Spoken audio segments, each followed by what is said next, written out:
సెషన్లో మనం ఎస్ఎస్సి సీజీఎల్కి సంబంధించిన general awareness most expected latest pattern ఎంసీక్యూస్ని డిస్కస్ చేద్దాం. I will display the question. If you know the answer mention it in the comment session.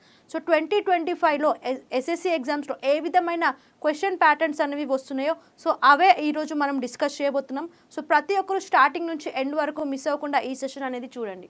Okay, so let start session. Very good evening one and all. Before starting the session, once all of you click the like button.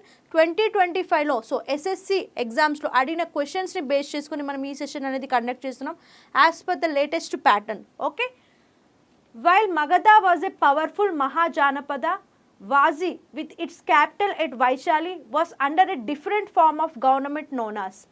Magadha శక్తివంతమైన మహాజానపదం కాగా వైశాలి బీహార్ రాజధానిగా ఉన్న వాజీ వేరే రకమైన ప్రభుత్వ వ్యవస్థతో ఉండేది. ఆ ప్రభుత్వ వ్యవస్థ పేరు ఏమిటి? సో నార్మల్గా మనకు మొత్తం 16 మహాజానపదాస్ ఉంటాయి కదా.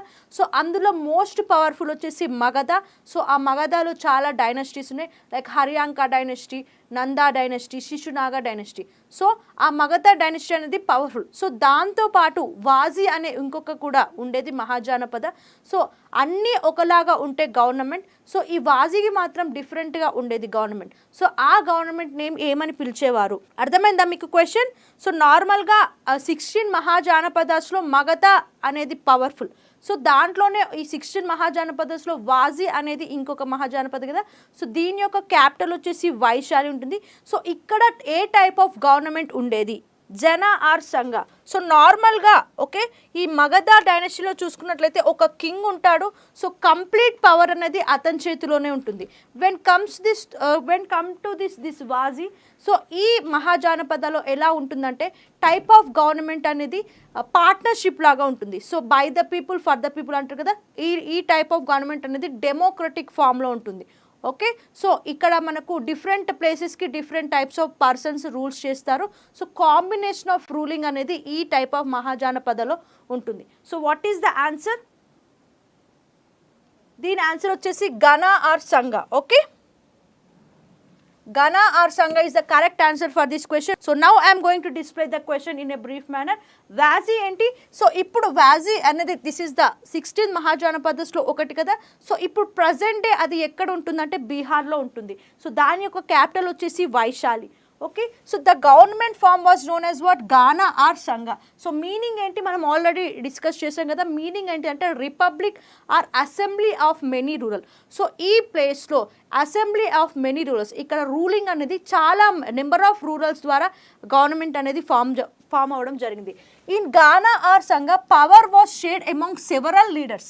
So వాళ్ళని ఏమని పిలిచేవారు అంటే రాజాస్ అని పిలిచేవారు. Okay, this system led to a more collective decision making process compared to monarchies like Magadha. So మగధలో చూసుకున్నట్లయితే ఎంటైర్ పవర్ అనేది ఒకరి చేతిలోనే ఉండేది, బట్ ఈ వాజీలో పవర్ అనేది డిస్ట్రిబ్యూట్ అయ్యేది అన్నట్టు. So it is the assembly of many rulers. Remember this is very very important. So రీసెంట్గా ఎస్ఎస్సి ఎగ్జామ్స్లో వచ్చిన బేస్ ప్యాటర్న్ బేస్ చేసుకొని ఈ క్వశ్చన్ పేపర్ అనేది ప్రిపేర్ చేయడం జరిగింది. Next question I'm going to display. Fatwa I Alamgiri, a digest of Muslim laws, was written during the period of which of the following kings? Fatwa I Alamgiri అనే ముస్లిం చట్టాల సంకలనం కింద ఏ రాజు పాలనలో రాయబడింది? Nadir Shah, Aurangzeb, Feroz Shah Tughlaq, Tipu Sultan. Okay, so what is this? ఇదొక ముస్లిం చట్టాల సంకలనం. So what is the name of this? Fatawa i Alamgiri అనేది ఇది ముస్లిం చట్టాలకు సంబంధించిన సంకలనం. సో ఇది ఏ రాజు ఉన్న సమయంలో దీన్ని రాయడం జరిగింది అని అడుగుతున్నారు. సో ఔరంగజేబ్ ఎవరు? ఇతను ఎర్లీ ముఘల్ ఎంపరర్స్లో లాస్ట్ ఎర్లీ ముఘల్ ఎంపరర్ వచ్చేసి ఔరంగజేబ్. ఓకే, బాద్షా ఎవరు? First Babur, Humayun, Akbar, Jahangir and Shah Jahan and Aurangzeb. ఈ Aurangzeb is the son of what? Shah Jahan. Okay, very good. So what is the answer? Aurangzeb. Aurangzeb యొక్క టైం పీరియడ్ వచ్చేసి 1658 నుంచి 1707 CE. సో ఇతని యొక్క time period. So Mughal emperor ఎప్పుడు ఫౌండ్ అవ్వడం జరిగింది? 1526లో ఎస్టాబ్లిష్ చేయడం జరిగింది by Babur. Okay, so battle of పానిపట్లో ఇబ్రాహీం లోడిని ఓడించారు బాబర్. ఆ తర్వాత ఈ మొఘల్ ఎంపరర్ అనేది ఎస్టాబ్లిష్ చేయడం జరిగింది in 1526. So Aurangzeb is the last. So early Mughals ఉంటారు, లాటర్ మొఘల్స్ ఉంటారు కదా. సో ఎర్లీ మొఘల్స్లో లాస్ట్ మొఘల్ ఎంపరర్ వచ్చేసి ఎవరు? ఈ ఔరంగజేబ్. సో ఇతని హయామంలో ఈ ఫాతిహి అయంగిరి అనే ఒక ముస్లిం చట్టాల యొక్క సంకలనం అనేది రచించడం జరిగింది. సో ఈ బుక్లో ఏమేమి ఉంటాయంటే, సో ముఘల్ ఎంపరర్కి సంబంధించిన ఎకనామిక్ పాలసీస్, సో వాళ్ళకి సంబంధించిన మిలిటరీ పాలసీస్, ఇవన్నీ కూడా ఈ బుక్లో రాయడం జరుగుతుంది. Okay. Fatawa e Alamgiri was compiled during the region of Aurangzeb. So ఇతని యొక్క టైం పీరియడ్ వచ్చేసి మన అందరికీ తెలుసు కదా, 1658 నుంచి 1707కి ఇతను ముఘల్ ఎంపరర్ని ముఘల్ డైనస్టీని రూల్ చేయడం జరిగింది. So it is a comprehensive digest of Islamic laws and served as the legal reference for the Mughal emperor. So Mughal ఎంపరర్కి సంబంధించిన మార్గదర్శకం, ఓకే, మార్గదర్శకంని ఈ బుక్ అనేది మనకు చూపించడం జరుగుతుంది. సో ముఘల్ ఎంపరర్కి సంబంధించిన ఎకానమీ, దానికి సంబంధించిన మిలిటరీ, వాళ్ళకి సంబంధించిన మార్గదర్శనం అనేది మనకు ఇక్కడనే లభిస్తాయి అన్నట్టు. Okay. So it ethics, military, economic policies. Next, vernacular press act was enacted in which year? Vernacular press చట్టం ఏ సంవత్సరంలో అమలులోకి వచ్చింది? 1878, 1875, 1877, 1876. సో వర్నాకులర్ ప్రెస్ యాక్ట్ అనేది ఎవరు తీసుకొచ్చారమ్మా? So British government Lord Lytton తీసుకురావడం జరిగింది. సో ఈ యాక్ట్ ప్రకారం సో ఏవైతే ఈ బ్రిటిష్ వాళ్ళ ఉంటాయి కదా, సో వీళ్ళ స్థాపన గురించి వాళ్ళ యొక్క ఇంగ్లీష్ ప్రెస్కి మాత్రం ఎటువంటి టర్మ్స్ అండ్ కండిషన్స్ లేవు. బట్ ఓకే, సో సెన్సార్షిప్ అనేది ఈ మన తెలుగు వాళ్ళకి సంబంధించిన ప్రెస్కి మాత్రం సెన్సార్షిప్ అనేది అప్లికేబుల్ అవుతుంది. When comes to English press they do not have any terms and conditions. So వాళ్ళు చేసే అన్నీ కూడా మనము చిత్రీకరించడానికి అవకాశం లేకుండా ఈ చట్టం అనేది వీళ్ళు తీసుకురావడం జరిగింది. So what is that? Vernacular press act which was brought up in which year? 1878 by Lord Lytton. Okay. The Vernacular Press Act was enacted in 1875 by the British colonial government. ఎవరు ఆ వ్యక్తి? Lord Lytton. సో ఏంటమ్మా, ఎందుకోసము ఈ act అనేది తీసుకురావచ్చు అంటే, in order to curb the freedom of the Indian language press. So మన India లోకల్లో ఉన్న ఇండియన్ లాంగ్వేజ్ ప్రెసెస్ ఉంటాయి కదా, సో వాటిని కర్బ్ చేయడానికి, వాటిని అనగదొక్కడానికి ఈ యాక్ట్ అనేది తీసుకురావడం జరిగింది. Okay. The act allowed confiscation of printing materials deemed seditious. ఈ చట్టం కింద తిరుగుబాటు భావాలుగా ఉన్న ముద్రణ, సో ప్రింటింగ్ ప్రెస్కి సంబంధించిన మెటీరియల్స్ ఉంటాయి కదా, అవన్నీ కూడా ఏం చేశారమ్మా? స్వాధీనం చేసుకున్నారు బ్రిటిష్ వాళ్ళు. సో మనం వాళ్ళు చేసే చర్యలను ఎటువంటి కూడా స్ప్రెడ్ చేయకుండా ఉండడానికి ఈ ప్రింటింగ్కి సంబంధించిన మెటీరియల్ వీళ్ళు స్వాధీనం చేసుకోవడం జరిగింది. Okay. Next, this led to resentment among intellectuals and Nationalist. So దీనివల్ల ఈ యాక్ట్ వల్ల మన ఇండియన్ నేషనలిస్ట్ అండ్ లీడర్స్ ఉంటారు కదా, సో వీళ్ళకు వ్యతిరేకత అనేది ఇంకా చాలా స్ట్రాంగ్ అయిందన్నట్టు. బ్రిటిష్ వాళ్ళపైన వ్యతిరేకత అనేది ఇంకా చాలా స్ట్రాంగ్గా రావడం జరిగింది. Okay. Next, after Mahatma Gandhi's release from prison in January 1931, Congress leader met to plan the future course of action. Kolkata, Lahore, Surat, Allahabad. So Gandhiji arrest అవడం జరిగింది కదా. సో ఏంటి? నాన్ కార్పొరేషన్ మూమెంట్ తర్వాత గాంధీజీ గారు అరెస్ట్ అయ్యారు. ఆ తర్వాత అతను రిలీజ్ అయిన వెంటనే ఏ ప్లేస్కి వెళ్ళారు? ఆ ప్లేస్కి వెళ్ళినాక అతను ఫ్యూచర్ కోర్స్ యాక్షన్ గురించి డిస్కస్ చేయడం జరిగింది. సో ఏ ప్లేస్కి వెళ్ళాడు? That led to Gandhi Irwin pact. So అతను వెళ్ళిన తర్వాత that led to Gandhi Irwin pact and suspended the civil disobedience movement. So ఏ ప్లేస్కి వెళ్ళాడు? గాంధీజీ రిలీజ్ అయిన తర్వాత ఏ ప్లేస్కి వెళ్ళాడు? So what is the answer for this question? So క్వశ్చన్ని కరెక్ట్గా చదవండి. సో January 1931లో మహాత్మా గాంధీ గారు రిలీజ్ అవ్వడం జరిగింది. సో ఆ తర్వాత ఎక్కడికి, ఏ ప్లేస్కి వెళ్ళి ఫ్యూచర్ కోర్స్ యాక్షన్ గురించి డిస్కస్ చేయడం జరిగింది? So the correct answer is what? Allahabad. Okay, అలహాబాద్కి వెళ్ళడం జరిగింది. అతను అరెస్ట్ అయ్యే తర్వాత, రిలీజ్ అయిన తర్వాత వెంటనే అలహాబాద్కి వెళ్ళి అక్కడ ఫ్యూచర్ ఏం కోర్స్ యాక్షన్స్ తీసుకోవాలో దాని గురించి డిస్కస్ చేయడం జరిగింది. సో దీని రిజల్ట్గానే గాంధీ ఇర్విన్ ప్యాక్ట్. సో ఏ ఇయర్లో జరిగిందో కామెంట్ సెక్షన్లో మెన్షన్ చేయండి. Gandhi met Congress leaders in Allahabad after release in January 31. So ఇదే గాంధీ ఇర్విన్ ప్యాక్ట్కి గ్రౌండ్, ఓకే, ఒప్పందానికి దారి తీసింది. గాంధీ ఇర్విన్ ప్యాక్ట్కి ఈ డిస్కషన్ని దారి తీయడం జరిగింది. ఓకే, గాంధీ ఇర్విన్ ప్యాక్ట్ అనేది ఎప్పుడు జరిగింది మనకు కామెంట్ సెషన్లో మెన్షన్ చేయండి. The pact led to suspension of civil disobedience movement. So అది ఈ గాంధీ ఇర్విన్ ప్యాక్ట్ అనేది దాని రిజల్ట్ వచ్చేసి ఏంటి, it suspended the civil disobedience movement. Okay, ఆ తర్వాత మన గాంధీజీ గారు సెకండ్ రౌండ్ టేబుల్ కాన్ఫరెన్స్ని అటెండ్ అవడం జరిగింది. ఈ సెకండ్ రౌండ్ టేబుల్ కాన్ఫరెన్స్ అనేది ఎక్కడ జరిగింది, లండన్లో జరిగింది. So remember step by step. Okay, so Gandhiji గారు జనవరి 1931లో జైలు నుంచి రిలీజ్ అయిన వెంటనే అలహాబాద్లో కాంగ్రెస్ లీడర్ని కలిశారు. సో అక్కడ డిస్కషన్స్ చేశారు. అది దేనికి దారి తీసిందమ్మా, గాంధీ ఇర్విన్ ప్యాక్ట్కి దారి తీసింది.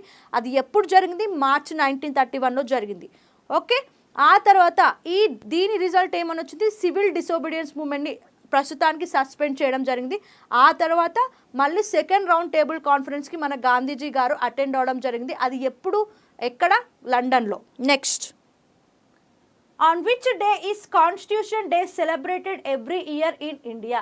30 November, 15 November, 26 November, 2 November. Okay, so ప్రతి ఇయర్ మనము కాన్స్టిట్యూషన్ డేగా ఏ రోజున జరుపుకుంటాము. సో అదే రోజున, okay, I will tell you again, అదే రోజున మన కాన్స్టిట్యూషన్ అనేది అడాప్ట్ అవ్వడం జరిగింది. సో ఎఫెక్టివ్లోకి ఎప్పుడు వచ్చిందంటే జనవరి 26, 1950 ఎఫెక్టివ్లోకి వచ్చింది. ఓకే, సో దాన్నే మనం ఏమని పిలుస్తాము, రిపబ్లిక్ డేగా పిలుస్తాము. సో ఎఫెక్టివ్లోకి వచ్చిన డేని. బట్ కాన్స్టిట్యూషన్ డేని మనం ఏ రోజున సెలబ్రేట్ చేసుకుంటాము, and who is the father of Indian constitution, అది కూడా కామెంట్ సెషన్ మెన్షన్ చేయండి. 26 నవంబర్. సో ఇదే రోజున మన కాన్స్టిట్యూషన్ అనేది అడాప్ట్ చేయడం జరిగింది. సో వరల్డ్ వైజ్గా చూసుకున్నట్లయితే ఇండియా యొక్క కాన్స్టిట్యూషన్ అనేది it is the longest return constitution. ఈ కాన్స్టిట్యూషన్ రాయడానికి మనకు ఎంత టైం పట్టిందో కామెంట్ సెషన్లో మెన్షన్ చేయండి. అండ్ దాంతోపాటు ఇది ఎవరైతే రాశారో అతని యొక్క నేమ్ కూడా కామెంట్ సెషన్లో మెన్షన్ చేయండి. మన కాన్స్టిట్యూషన్ అనేది హ్యాండ్తో రాయడం జరిగింది. సో ఒక వ్యక్తి దీన్ని రాశారు. సో అతని పేరు కూడా కామెంట్ సెషన్లో మెన్షన్ చేయండి. Okay, so most of the features of మన ఇండియన్ కాన్స్టిట్యూషన్ నుంచి ఎక్కడి నుంచి బారో చేసుకున్నారు, గవర్నమెంట్ ఆఫ్ ఇండియా 1935 నుంచే బారో చేసుకోవడం జరిగింది. ఓకే, సో ఇవన్నీ కూడా మనము తెలుసుకోవాల్సిన అవసరం ఉంది. సో ఆర్టికల్ 32ని heart and soul of the కాన్స్టిట్యూషన్గా ఎవరు పిలిచారో కామెంట్ సెషన్లో మెన్షన్ చేయండి. ఆర్టికల్ 32ని heart and soul of the కాన్స్టిట్యూషన్గా ఎవరు పిలిచారో కామెంట్ సెషన్లో మెన్షన్ చేయండి. Yes, very good. ఇది అడాప్ట్ అయిన రోజునే మనము కాన్స్టిట్యూషన్ డేగా సెలబ్రేట్ చేసుకుంటాము. అండ్ ఎఫెక్టివ్లోకి వచ్చింది మాత్రం జనవరి 26, 1950లో. సో ఇదే రోజున మనకు ఎలక్షన్ కమిషన్ ఆఫ్ ఇండియా కూడా 1950లోనే మనకు ఎలక్షన్ కమిషన్ ఆఫ్ ఇండియా కూడా ఎస్టాబ్లిష్ అవ్వడం జరిగింది. Not on this day, in this year. Okay, constitution day. So దీన్నే మనం సంవిధాన్ దివాస్గా కూడా పిలుస్తాము. సో ఇది ఎప్పుడు జరుగుతుంది అమ్మ, మనకు నవంబర్లో చేసుకుంటాము. So adoption of the constitution in 1949. So నేను ఆల్రెడీ చెప్పాను కదా, యాక్చువల్గా మనం ఈ సంవిధాన్ దివాస్ అనేది ఏ ఇయర్ నుంచి సెలబ్రేట్ చేసుకుంటామంటే 2015 నుంచి మనం ఈ సెలబ్రేషన్ అనేది చేసుకుంటున్నాము. So 2015 is the 125th birth anniversary of doctor BR Ambedkar. So remember, ప్రతి ఒక్కటి మనం ఎప్పటి నుంచి ఈ సంవిధాన్ దివాస్ని సెలబ్రేట్ చేసుకుంటూ వస్తున్నాం, 2015. సో ఈ ఇయర్ ఇది నవంబర్ 29 10th యానివర్సరీ వస్తుంది. సో దాని మీద కూడా మనకు అప్పుడు ఇంపార్టెంట్ అప్డేట్స్ వస్తాయి. So remember. ఓకే, రీజనింగ్ 2.0కి సంబంధించిన ప్రిలిమ్స్ ప్లస్ మెయిన్స్ రీసెంట్గా లాంచ్ చేయడం జరిగింది కదా. సో కంప్లీట్ అప్డేటెడ్ కంటెంట్తో ఈ కోర్స్ అనేది లాంచ్ చేయడం జరిగింది. 2025లో ఎలాంటి ఎగ్జామ్లో వచ్చే మోడల్స్ని బేస్ చేసుకొని ఈ కోర్స్ అనేది డిజైన్ చేయడం జరిగింది.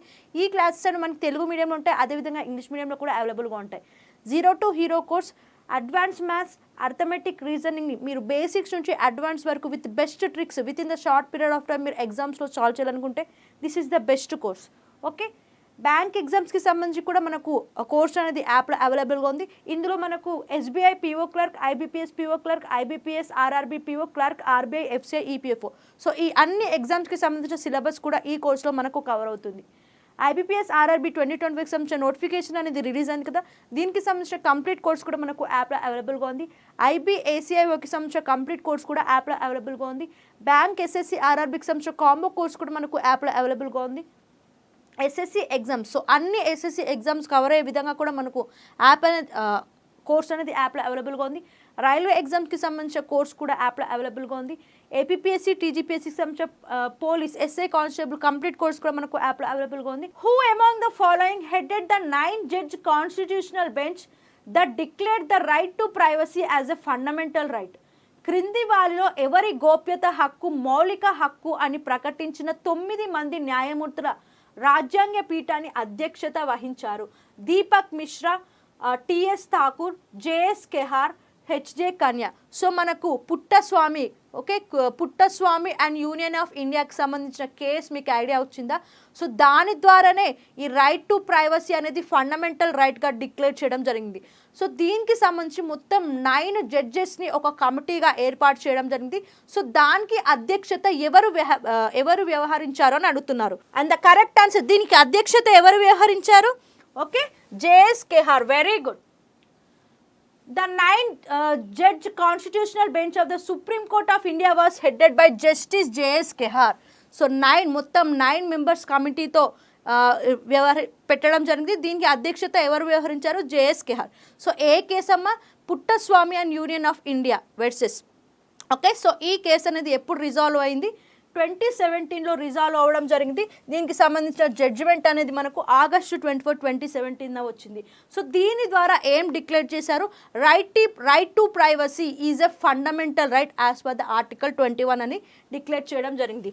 సో ఇది గత తీర్పులను కూడా రద్దు చేయడం. సో ప్రీవియస్గా 2017 కన్నా ముందు ఏవైతే తీర్పులు ఇచ్చారో సో అవన్నీ కూడా రద్దు చేయడం జరిగింది after the judgment, final judgment. Okay, remember in January 2022 the Supreme Court conferred daughters with equal right to the father's property even prior to codification of Hindu personal laws and enactment of the Hindu Succession Act in.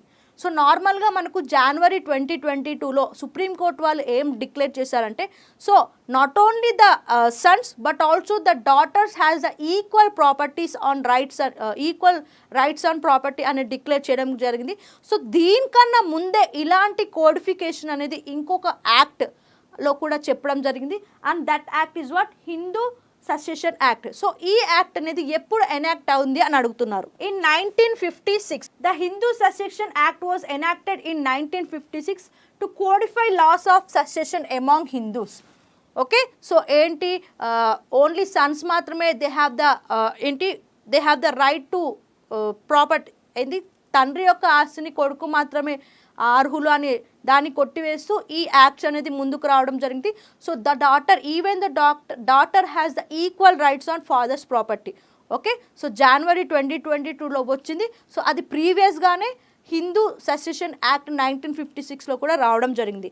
Dash was the first chief election commissioner of India. భారతదేశపు మొదటి ప్రధాన ఎన్నికల commissioner ఎవరు? Sukumar Sen, TN Seshan, Sunil Arora, MS Gill. So already మనం discuss చేయడం జరిగింది. Election commission of India అనేది 1950లో establish చేయడం జరిగింది. ఏ ఆర్టికల్లో కామెంట్ సెషన్లో మెన్షన్ చేయండి. So who is our present chief election commissioner? Gyanesh Kumar. Okay, so election కమిషనర్తో పాటు 2 ఎలక్షన్ కమిషనర్ కూడా ఉంటారు. సో చీఫ్ ఎలక్షన్ కమిషనర్తో పాటు 2 ఎలక్షన్ కమిషనర్స్ కూడా ఉంటారు. సో ప్రజెంట్ వచ్చేసి వివేక్ జోషి అండ్ సుఖ్బీందర్ సింగ్ సంఘు. సో వీళ్ళందరినీ కూడా ఎవరు అపాయింట్ చేస్తారమ్మా? ప్రెసిడెంట్ అపాయింట్ చేస్తారు.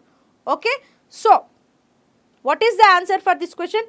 సుకుమార్ సేన్. సో ఇతని హయాంలోనే ఫస్ట్ జనరల్ ఎలక్షన్స్ కూడా చేశారు. ఎప్పుడు జరిగింది? ఫస్ట్ జనరల్ ఎలక్షన్స్ వచ్చేసి 1951 నుంచి 52 వరకు ఫస్ట్ జనరల్ ఎలక్షన్స్ అనేవి జరిగాయి. సేఫ్ అండ్ సెక్యూర్గా. ఓకే, సో ఇన్ ఏ క్రమ పద్ధతి మేనర్ జరిగాయి అన్నట్టు. సుకుమార్ సేన్ ఆర్టికల్, ఏ ఆర్టికల్ కిందికి వస్తుందమ్మా? Article, very good, article 324. Sukumar Sen became the first chief election commissioner in 1950. So he is the one. ఇతని హయాంలో ఫస్ట్ జనరల్ ఎలక్షన్స్ అనేవి జరిగాయి. ఎప్పటి నుంచి ఎప్పటి వరకు? 1951 నుంచి 52. So free and fair elections. So ఇతని హయాంలోనే ఫ్రీ అండ్ ఫేర్ ఎలక్షన్స్ అనేవి జరిగాయి. He laid the foundation for the independent election commission of India. Okay, ఆయన భారత ఎన్నికల సంఘాన్ని స్వతంత్ర సంస్థగా బలపరిచిన వ్యక్తి వచ్చేసి ఎవరు? Sukumar Sen. He is the first chief election commissioner of independent India. Okay, the analysis of past climate events by studying tree growth characteristics especially growth rings is known as geoclimatology, historical climatology, dendroclimatology, bioclimatology. So మనకు చెట్లో tree rings ఉంటాయి కదా, చెట్లలో rings ఉంటాయి కదా. So వాటిని base చేసుకొని క్లైమేట్ని ఏం చేస్తారు, అంచనా వేసే స్టడీని ఏమని పిలుస్తారో అని అడుగుతున్నారు. ట్రీల యొక్క రింగ్స్ని బేస్ చేసుకొని క్లైమేట్ని అంచనా వేసే స్టడీని ఏమని పిలుస్తారు. ఒకవేళ ఇఫ్ ద క్లైమేట్ ఆ రింగ్స్ అనేవి ఒకవేళ ఏంటి నార్మల్గా వామ్ అండ్ ఉన్న, so what is the answer, dendroclimatology. Very good. Okay, so ఆ రింగ్స్ అనేవి ఒకవేళ వైడ్గా ఉన్నట్లయితే అప్పుడు మన ఫేవరబుల్ కండిషన్స్ అంటారు, వార్మ్ అండ్ వెట్. అదేవిధంగా నారో రింగ్స్ ఉన్నట్లయితే, ఓకే, ఏంటి సన్నని వలయాలు ఉన్నట్లయితే, so we can say that ప్రతికూల పరిస్థితులు, adverse conditions, cold and dry. అర్థమైందా మీకు? ఏంటి ఈ చెట్ల యొక్క రింగ్స్ ఉంటాయి కదా, వలయాలు, వాటిని బేస్ చేసుకొని క్లైమేట్ని అంచనా చేసే స్టడీని మనము డెండ్రోక్లైమటాలజీ అంటాము. సో ఆ రింగ్స్ అనేవి ఒకవేళ ఓకే వైడ్ రింగ్స్గా ఉంటాయి, సో విస్తరణగా ఉన్నట్లయితే సో మనము ఫేవరబుల్ కండిషన్స్లో ఉన్నట్టు. అదే రింగ్స్ అనేవి నారోగా ఉన్నట్లయితే so we are in a adverse condition, cold and dry. Okay, so ఈ విధంగా స్టడీని ఏమంటాం మనము, డెండ్రోక్లైమటాలజీ అంటాం. Very very important. Very good. Before being renamed Mount Everest was simply known as peak 9, peak 15, peak 12, peak 6. So Mount Everest అని తర్వాత name అనేది వచ్చింది. సో మౌంట్ ఎవరెస్ట్ కన్నా ముందు దీని యొక్క నేమ్ ఏంటి అని అడుగుతున్నారు. So what is the old name of Mount Everest? Peak 15. Okay, peak 15 is the old name of what, mount Everest. So దీనికి నేమ్ ఎవరు ఇచ్చారు? సో ఆ టైంలో ఈ జియోగ్రఫికల్ ట్రిగ్నోమెట్రీ సర్వే అనేది ఎప్పుడు కండక్ట్ చేశారు? సో అవన్నీ కూడా మనం చూద్దాం. Mount Everest, the world's highest peak, was originally known as Peak 15. So దీనికి సంబంధించి ఈ హైయెస్ట్ పీక్ని ఎప్పుడు కనుగొన్నారంటే 1852లో geographical trigonometry survey, great trigonometry survey of India చేయడం ద్వారా ఈ హైయెస్ట్ పీక్ అనేది 1852లో కనుక్కోవడం జరిగింది. సో అప్పుడు దాని పేరు వచ్చేసి పీక్ 15గా పెట్టడం జరిగింది. సో ఇన్ 1865 ఆ తర్వాత మళ్ళీ ఏఎస్ వాగ్ అనే వ్యక్తి, సో సర్ జార్జ్ ఎవరెస్ట్ పేరు మీద దాన్ని పేరు అనేది చేంజ్ చేశారు. ఎవరు పేరు చేంజ్ చేశారు? ఏఎస్ వాగ్ 1865లో. ఓకే, 1865లో మౌంట్ ఎవరెస్ట్ పేరు చేంజ్ చేశారు. సర్ జార్జ్ ఎవరెస్ట్ పేరు మీదుగా మౌంట్ ఎవరెస్ట్గా పెట్టడం జరిగింది. ఎవరు? AS Waugh. Locally called Sagarmatha in Nepal, Chomolungma in Tibet. So ఈ మౌంట్ ఎవరెస్ట్కి నేపాల్లో వచ్చేసి సాగర్మాత అండ్ టిబెట్లో వచ్చేసి Chomolungma. So these are the other names of Mount Everest in Nepal and Tibet. So ఇవన్నీ పాయింట్స్ కూడా మీరు గుర్తుపెట్టుకోవడానికి ట్రై చేయండి. సో 1852లో great trigonometry survey of India ద్వారా మనకు ఈ mount Everest highest peak in the world identify చేయడం జరిగింది. సో అప్పుడు దాని పేరు పీక్ 15గా పెట్టారు. ఆ తర్వాత మళ్ళీ 1865లో సర్వే చేయడం ద్వారా ఏఎస్ వాగ్ అనే సర్వేయర్ సో ఇతను సర్ జార్జ్ ఎవరెస్ట్ పేరు మీదుగా దీని యొక్క పేరు మౌంట్ ఎవరెస్ట్గా చేంజ్ చేయడం జరిగింది. ఓకే, సో దీన్ని నేపాల్లో సాగర్మాత అంటారు అండ్ టిబెట్లో ఏమంటారమ్మా, చమోలుంగ్మా అని పిలవడం జరుగుతుంది. ఓకే, రీజనింగ్ 2.4కి సంబంధించిన prelims plus mains complete updated కంటెంట్తో కూడిన కోర్స్ అనేది మనకు లాంచ్ అవ్వడం జరిగింది కదా. సో ఈ కోర్స్ అనేది మనకు యాప్లో అవైలబుల్గా ఉంది. పర్చేస్ చేసుకోవాలనుకుంటే కింద స్క్రోల్ అవుతున్న నెంబర్కి కాల్ చేయండి. 0 to హీరో కోర్స్. ఎవరైతే నాన్ మ్యాథ్స్ స్టూడెంట్స్ ఉండి ఎవరైతే ఎగ్జామ్స్ ప్రాబ్లమ్ సాల్వ్ చేయలేకపోతారో అలాంటి స్టూడెంట్స్కి బేసిక్స్ నుంచి అడ్వాన్స్ వరకు మ్యాథ్స్ నేర్చుకోవాలనుకుంటే this is the best course. Banks ఎగ్జామ్స్కి సంబంధించిన కంప్లీట్ కోర్స్ కూడా మనకు యాప్లో అవైలబుల్గా ఉంది. ఐబీపీఎస్ ఆర్ఆర్బీకి సంబంధించిన కంప్లీట్ కోర్స్ కూడా యాప్లో అవైలబుల్గా ఉంది. ఐబీఏసీఐఓకి సంబంధించిన కంప్లీట్ కోర్స్ కూడా అవైలబుల్గా ఉంది. బ్యాంక్ ఎస్ఎస్సి ఆర్ఆర్బీకి సంబంధించిన కాంబో కోర్స్ కూడా మనకు యాప్లో అవైలబుల్గా ఉంది. ఎస్ఎస్సి ఎగ్జామ్స్కి సంబంధించిన కంప్లీట్ కోర్స్ కూడా అవైలబుల్గా ఉంది. రైల్వే ఎగ్జామ్స్కి సంబంధించిన కంప్లీట్ కోర్స్ కూడా మనకు యాప్లో అవైలబుల్గా ఉంది. ఏపీపీఎస్సి టీజీపీఎస్సికి సంబంధించిన కంప్లీట్ కోర్స్ కూడా అవైలబుల్గా ఉంది.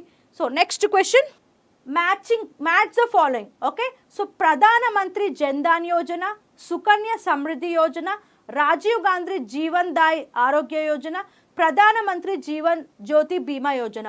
సో లిస్ట్ 2 వచ్చేసి 2015, 2014, 2015, 2012. సో ఇక్కడ మనకు స్కీమ్స్ ఇచ్చారు, వాటిని ఎస్టాబ్లిష్ చేసిన ఇయర్స్ అనేది ఇచ్చారు. So match the following. So what is the answer for this question? So ప్రధానమంత్రి జన్ధన్ యోజన అనేది మనకు 2014లో ఎస్టాబ్లిష్ చేయడం జరిగింది. సుకన్య సమృద్ధి యోజన వచ్చేసి మనకు 2015లో ఎస్టాబ్లిష్ చేయడం జరిగింది. రాజీవ్ గాంధీ జీవన్ దాయ్ ఆరోగ్య యోజన, సో రాజీవ్ గాంధీ ఇలా కూడా అనాలిసిస్ చేయవచ్చు. సో రాజీవ్ గాంధీ అంటే కాంగ్రెస్, సో ఇప్పుడు మనకు బీజేపీ ఉంది. సో బీజేపీ వచ్చేసి 2014లో వచ్చింది కాబట్టి ఈ రాజీవ్ గాంధీ అనేది ఇక్కడ. సో ఇది ఒక్కటే మనం కనిపెట్టినట్లయితే you can easily sort it out. ప్రధానమంత్రి జీవన్ బీమా యోజన వచ్చేసి ఇది. సో 2143 ఎక్కడ ఉంది మనకు? Option D.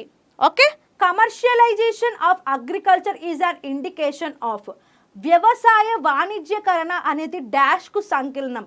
Income surplus, marketable surplus, producer surplus, consumer surplus. So come on tell me the answer students. Yes, okay, commercialisation of agriculture ఏంటంటే, so I will explain you the concept, so then you answer to my question. Commercialisation of agriculture అంటే ఒక farmer, okay, ఒక farmer తను అగ్రికల్చర్ని క్రాప్స్ని పండించారు. So తను ఎంతవరకు అవసరమో అంతవరకు కన్జ్యూమ్ చేసుకున్నారు. ఆ తర్వాత సర్ప్లస్గా ఉన్నట్లయితే తనకి ఇన్కమ్ రావడానికి అమ్ముకోవడం జరిగింది. సో దీన్ని ఏమని పిలుస్తారు అని అడుగుతున్నారు. So the correct answer is marketable surplus. So ఒక రైతు తను పండించిన పంట తను ఎంతవరకు అవసరమో అంతవరకు కన్జ్యూమ్ చేసుకుంటారు. సో మిగతావి తను ఎక్కడికి తీసుకెళ్ళి అమ్ముతారమ్మా? Marketable surplus. So what is the answer? Option B. Very good. Commercialisation of agriculture means farming for sale in the market rather than subsistence. So తనకు కాకుండా, తన పర్సనల్కి కాకుండా, ఓకే, సో ఇతరులకు మార్కెట్లో అమ్మడే దాన్ని మనం ఏమంటాము? కమర్షియలైజేషన్ ఆఫ్ అగ్రికల్చర్గా పిలుస్తాము. Okay, marketable surplus is the portion of produce left after the farmers own consumption. So చెప్పాను కదా, మార్కెటబుల్ సర్ప్లస్ అంటే ఏంటి? ఒక ఫార్మర్, ఒక రైతు తను పండించిన పంట తను తిన్న తర్వాత మిగిలిన దానికి అమ్మే దాన్ని మనం ఏమంటామంటే మార్కెటబుల్ సర్ప్లస్ అంటాం. Okay, very good. Next, which organization launched the Geo One Stats mobile application on June 29 to democratize access to official statistics? Niti Aayog, Ministry of Electronics and IT, Reserve Bank of India, National Sample Survey of India. So అర్థమైందా? రీసెంట్గా June 29న go one stats అనే ఒక mobile అప్లికేషన్ని launch చేయడం జరిగింది. ఎవరు launch చేశారు? Okay, ministry of statistics వాళ్ళు launch చేయడం జరిగింది. సో ఎందుకోసం అంటే, సో నార్మల్గా జాబ్ స్టాట్స్ అండ్ ఇప్పుడు జీడిపి రేట్స్, సో ఇవన్నీ కూడా ప్రతి ఒక్కరికి ఈజీగా చూడడానికి యాక్సెస్ ఉండడానికి ఈ గోవన్ స్టాట్స్ మొబైల్ అప్లికేషన్ అనేది లాంచ్ చేయడం జరిగింది. సో ఎవరు డెవలప్ చేశారు దీన్ని? ఫార్మర్ తనకు కావాల్సిన అవసరం, తనకు కావాల్సిన పర్సనల్ యూస్ కోసం తనకు కన్జ్యూమ్ చేసిన తర్వాత సో తను ఎక్కడికి వెళ్ళి అమ్ముతున్నారు? Marketable surplus. ఓకే, సో అది marketable surplus correct answer. So what is the answer? National sample survey office. So national sample survey office వాళ్ళు so GDP and job data and ఇలాంటి డెమోక్రటిక్ డేటా ఉంటుంది కదా, so ప్రతి ఒక్కరికి కూడా అందరికీ accessible ఉండడానికి ఒక మొబైల్ అప్లికేషన్ని డెవలప్ చేయడం జరిగింది. So what is that application name? GoI stats. Okay, NSO అంటే ఏంటేమో ఇప్పుడే మనం డిస్కస్ చేసాం కదా, national sample survey office. They have launched GoI stats on June 29. So ఎవరు under ministry of statistics and programme implementation? Who is our union minister of statistics and programme implementation? Comment సెషన్లో mention చేయండి. Who is our union minister of statistics and programme implementation? Comment సెషన్లో mention చేయండి. So national sample survey office వాళ్ళు Goan stats అనే mobile అప్లికేషన్ని June 29న launch చేయడం జరిగింది. ఎందుకోసమమ్మా? ప్రతి ఒక్కరికి వీటికి సంబంధించిన జీడిపి, ఇన్ఫ్లేషన్ అండ్ ఎంప్లాయ్మెంట్ ట్రెండ్స్కి సంబంధించిన డాటాని, స్టాటిస్టిక్స్ని ప్రతి ఒక్కరికి కూడా అవైలబుల్గా ఉండడానికి, చూసే విధంగా ఉండడానికి ఈ మొబైల్ అప్లికేషన్ అనేది లాంచ్ చేయడం జరిగింది. The Manthan baithak chaired by union home minister Amit Shah in new Delhi was primarily focused on which of the following? కేంద్ర గృహ మంత్రి అమిత్ షా ఢిల్లీలో నిర్వహించిన మంథన్ బైఠక్ ప్రధానంగా ఏ అంశంపై దృష్టి సారించింది? Digital governance in state, reviewing cooperative initiatives, improving international trade, promoting urban infrastructure. Okay, so రీసెంట్గా మంథన్ బైతక్ అనే ఒక ఈవెంట్ అనేది జరిగింది. సో అదికి చైర్పర్సన్గా ఎవరు వ్యవహరించారు? అమిత్ షా గారు వ్యవహరించడం జరిగింది. సో ఈ ఈవెంట్ అనేది ఎక్కడ జరిగింది? న్యూఢిల్లీలో జరిగింది. సో దీంట్లో భాగంగా ఈ 2025 ఇయర్ని ఇంటర్నేషనల్ ఇయర్ ఆఫ్ కోఆపరేటివ్స్గా కూడా డిక్లేర్ చేయడం జరిగింది. సో మెయిన్గా దీని యొక్క పర్పస్ ఏంటి, ఈ ఈవెంట్ యొక్క పర్పస్ ఏంటి అని అడుగుతున్నారు. Sir Rao Indrajit is our Union Minister of Statistics and Programming Implementation. So what is the answer for this question? అర్థమైందా? మంతాక్ బైతాక్ అనే ఒక ప్రోగ్రామ్ అనేది జరిగింది. సో దీనికి చైర్పర్సన్గా Amit Shah, who is our union home minister, okay, వ్యవహరించారు. ఈ ఈవెంట్ అనేది న్యూఢిల్లీలో జరిగింది. సో ఈ ఈవెంట్ ద్వారా మనకు ఏం డిక్లేర్ చేశారంటే ఈ 2025 ఇయర్ అనేది it is declared as the international year of కోఆపరేటివ్స్గా కూడా డిక్లేర్ చేయడం జరిగింది ఈ ప్రోగ్రామ్ ద్వారా. Okay, so what is the objective? So already నేను హింట్ కూడా ఇవ్వడం జరిగింది. Very good. Reviewing cooperative initiatives, very good. Okay, so focused on reviewing existing cooperative initiatives with participation of state cooperative minister. So ఎవరైతే state cooperation ministers ఉంటారు కదా, so వీళ్ళందరూ కూడా ఈ మంతక్ బైతక్ అనే ఈవెంట్కి పార్టిసిపేట్ చేయడం జరిగింది, న్యూఢిల్లీలో జరిగింది. ఓకే, సో దీంట్లో భాగంగా వీళ్ళు ఏం డిక్లేర్ చేశారు? ఇంటర్నేషనల్ ఇయర్ ఆఫ్ కోఆపరేటివ్స్ 2025గా డిక్లేర్ చేయడం జరిగింది. Okay, yes. Who is the author of the book 10 Paise का post card that pays tribute to the postcard era? Post card యుగానికి గౌరవం తెలుపుతూ రాసిన 10 పైసా కా పాస్పోర్ట్ పుస్తక రచయిత ఎవరు? Vinay Varma, SN Ahmed, Ravishankar, Anil Kapoor. Okay, so నార్మల్గా ప్రీవియస్ టైమ్స్లో మనకు ఎలాంటి మొబైల్ ఫోన్స్ లేకుండే, సో కమ్యూనికేట్ చేసేదానికి ఎక్కువ శాతం మనము ఏం యూజ్ చేసామంటే లెటర్స్ యూజ్ చేసాం కదా. సో అలాంటి లెటర్స్ అనేది అప్పుడు 10 పైసాకి వచ్చేదంట. సో దానికి సంబంధించిన బుక్, ఓకే, పోస్ట్ కార్డ్ ఎరాకి సంబంధించిన బుక్ రీసెంట్గా ఒక వ్యక్తి రాయడం జరిగింది. And who is he? Yes, SN Ahmed. SN Ahmed అనే ఈ వ్యక్తి సో పోస్ట్ కార్డ్ ఉన్న టైంలో ఏ విధంగా కమ్యూనికేట్ చేసుకునే వాళ్ళు, సో దానికి సంబంధించి ఒక బుక్ అనేది ఇతను రాయడం జరిగింది. And the book name is 10 Paise Ka post card. It was return by Indian army officer. So ఎవరి SN Ahmed, is an Indian ఆర్మీలో పనిచేసి రిటైర్ అయిన ఇండియన్ ఆర్మీ ఆఫీసర్ అన్నట్టు. సో అది ఎవరు రిలీజ్ చేశారు? Actor cum director Vinay Varma వాళ్ళు దాన్ని రిలీజ్ చేయడం జరిగింది. అర్థమైందా? 10 पैसे का పోస్ట్ కార్డ్ అనే బుక్ సో పోస్ట్ కార్డ్ ఎరాలో ఏ విధంగా కమ్యూనికేట్ చేసుకునే వాళ్ళమో సో అన్ని ఎక్స్పీరియన్స్తో ఇతను ఈ బుక్ అనేది రాయడం జరిగింది, ఎస్ఎన్ అహ్మద్. సో ఈ who is this SN Ahmed? ఇతను ఆర్మీ ఆఫీసర్, ఇండియాకి సంబంధించిన ఆర్మీ ఆఫీసర్, ఆల్రెడీ రిటైర్ అయిపోయారు. సో ఈ బుక్ అనేది ఎవరు రిలీజ్ చేశారు? Vinay Varma. He is a actor cum director. Okay, on 2 July 2025 Prime Minister Narendra Modi was conferred the highest civilian honor, Officer of the Order of the Star by which country? 2025 July 2న ప్రధానమంత్రి నరేంద్ర మోడీ అత్యున్నత పౌర పురస్కారం officer of the order of the స్టార్ను ఏ దేశం ప్రదానం చేసింది? Ghana, Nigeria, Kenya, South Africa. So రీసెంట్గా 5 నేషన్ విజిట్గా మన నరేంద్ర మోడీ గారు వెళ్ళారు కదా, సో అప్పుడు ఘానా కంట్రీకి కూడా వెళ్ళడం జరిగింది, బ్రెజిల్కి వెళ్ళాడు. ఓకే, సో అతనికి ఏ కంట్రీ వాళ్ళు? Yes, okay, so what is that? Officer of the order of the star అనేది ఘానా కంట్రీకి సంబంధించిన highest civilian honour.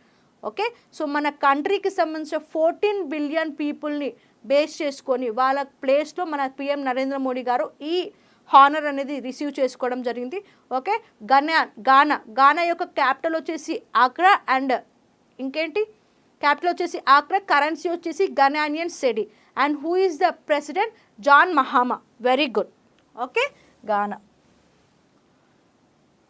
On July 2nd, 2025, Ghana's highest civilian award, Officer of the Order of the Star, was received by Prime Minister Narendra Modi. So ఎవరు ఇచ్చారమ్మా? Ghana president అయిన John మహామా గారు మన prime minister Narendra Modi గారికి ఇవ్వడం జరిగింది.